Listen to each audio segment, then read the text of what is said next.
ध्यान, निर्विचार जागरूकता। जैसे ही कंप, डर, दृष्टा, फिर कंप अकंप में तब्दील हुआ और धीरे धीरे आप उसके साक्षी बने।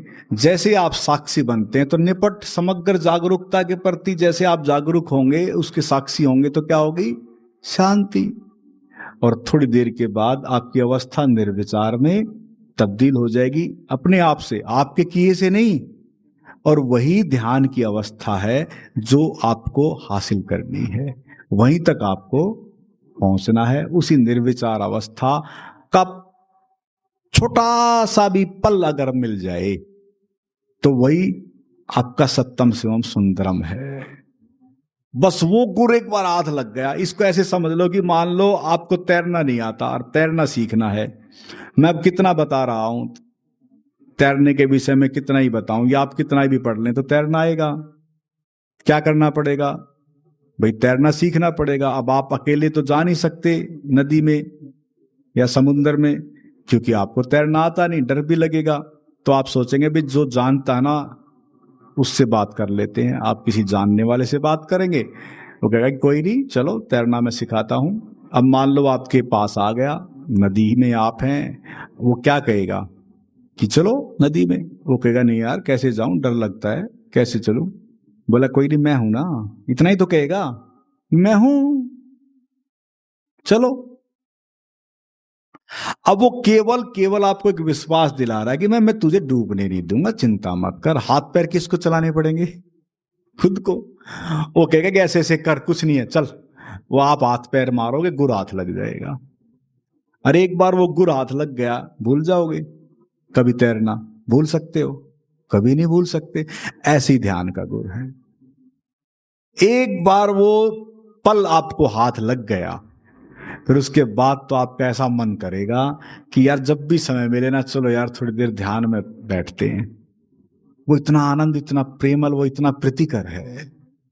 और बस उसमें फिर आप जैसे डूबोगे तो फिर आगे की यात्रा आरंभ होगी।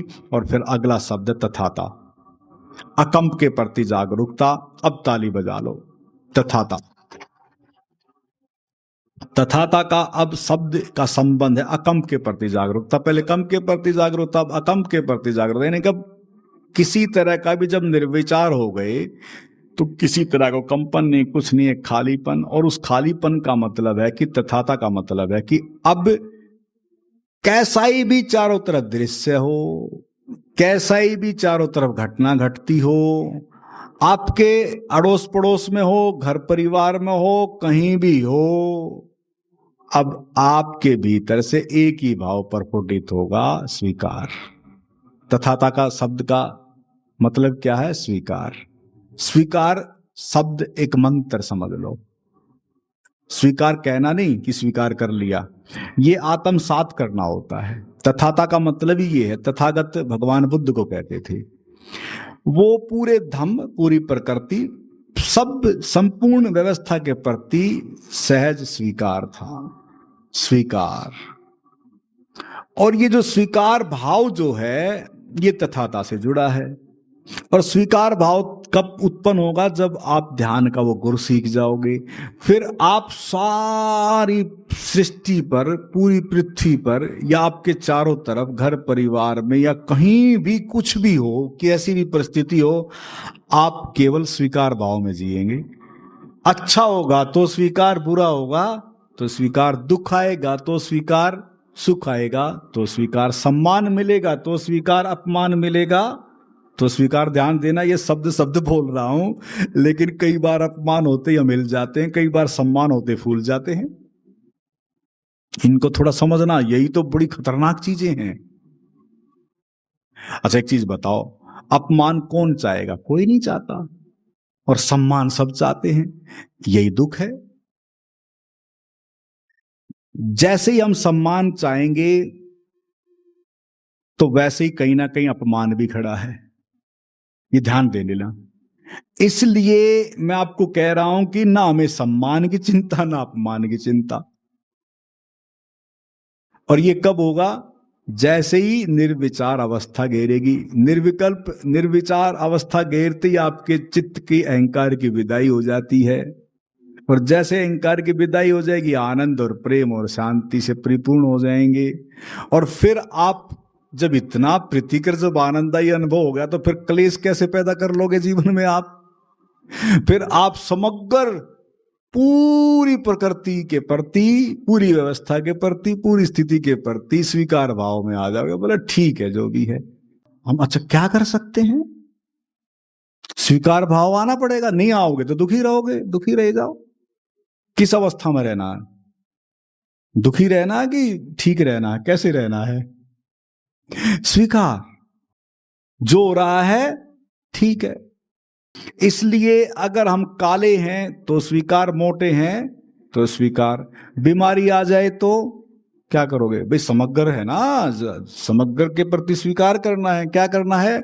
स्वीकार। देखो बीमारी आ जाए और स्वीकार ना करो तो आधे तो वैसे ही बीमार हो जाओगे। और मैं कहता हूं कि बीमारी आ जाए, स्वीकार कर लो तो आधी कट जाएगी। कमाल है, 50% तो आप इलाज कर लोगे। एक डॉक्टर के पास जाओगे, बीमारी के बारे में पता लगा, वो बताएगा कुछ और ढंग से। कई बार गड़बड़ भी कर देते हैं डॉक्टर। अरे एक ऐसा डॉक्टर है, बोले कुछ नहीं है, ठीक है, तो आधी बीमारी वो काट देता है। ऐसा होता है ना। तो इसलिए मैं कहता हूं कि छोड़ो, दूसरे पे क्यों आश्रित रहो। अगर जो कुछ हो आप अपने आप ही उसको क्या करेंगे? स्वीकार कर लें, बस।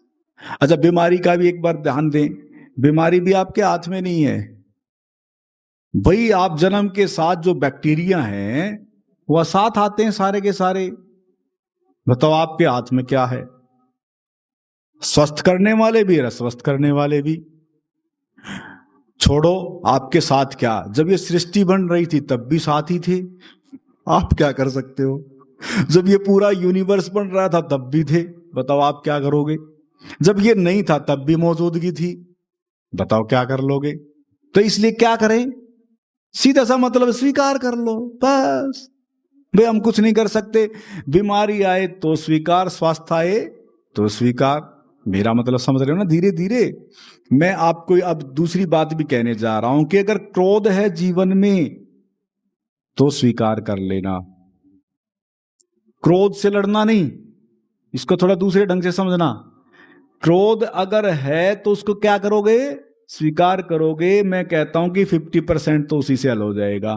कुछ लोग है स्वीकार नहीं करते तो बीमारी बनी रहती है। ठीक है, अगर अहंकार है स्वीकार कर लो, आधा कट जाएगा, है ना कमाल का इलाज। और मैं कहता हूं कि आधा कट जाएगा और आधा ध्यान काट देगा। ये इतना महत्वपूर्ण है तथाता का मतलब। तो इसलिए अगर आनंद आया है तो स्वीकार, खुशी आई तो स्वीकार, और दुख आया है तो स्वीकार। अगर ये नेगेटिव और पॉजिटिव दोनों के प्रति अगर आप स्वीकार भाव से भरते हैं तो मैं कहता हूं कि अच्छे और बुरे के साथ अगर स्वीकार भाव से अगर आप भरते हैं तो तथाता आपके जीवन में उतरने लगेगा और जीवन का रूपांतरण कुछ और हो जाएगा, दिशा कुछ और हो जाएगी।